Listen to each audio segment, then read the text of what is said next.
শিক্ষা পরিদর্শক। আমরা এসেছি পরিদর্শন নিরীক্ষা অধিদপ্তর, শিক্ষা মন্ত্রণালয়, ঢাকা থেকে। আমার সাথে একজন অডিটর এসেছেন। আপনি যেমনটি বলেছিলেন যে এই প্রতিষ্ঠান চকলী বহুমুখী উচ্চ বিদ্যালয় এবং কলেজের বরখাস্তকৃত প্রধান শিক্ষক জনাব নজরুল ইসলামের বিরুদ্ধে বেশ কিছু অভিযোগ রয়েছে। তার প্রধান শিক্ষক পদে নিয়োগ অবৈধ, এই অভিযোগ রয়েছে। তিনি নিয়োগ বাণিজ্য করেছেন এমন অভিযোগ রয়েছে, এবং তিনি গাছ বিক্রি এবং টিউশন ফি অন্যান্য বাবদ আপনি যেটি বলছিলেন 1,32,00,000 টাকা আত্মসাতের অভিযোগ রয়েছে। আমরা এখানে তদন্তে এসেছি। তদন্ত এসে আমরা প্রাথমিক পর্যায়ে এলাকাবাসী এখানে এসেছেন, তাদের আমরা কথা শুনলাম, লিখিত বক্তব্য নিলাম।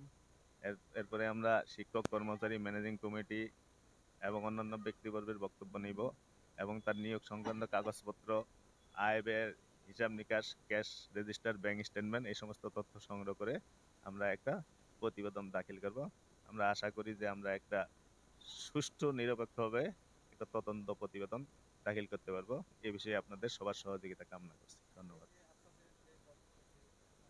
প্রশ্নটা ক্লিয়ার হইলাম না।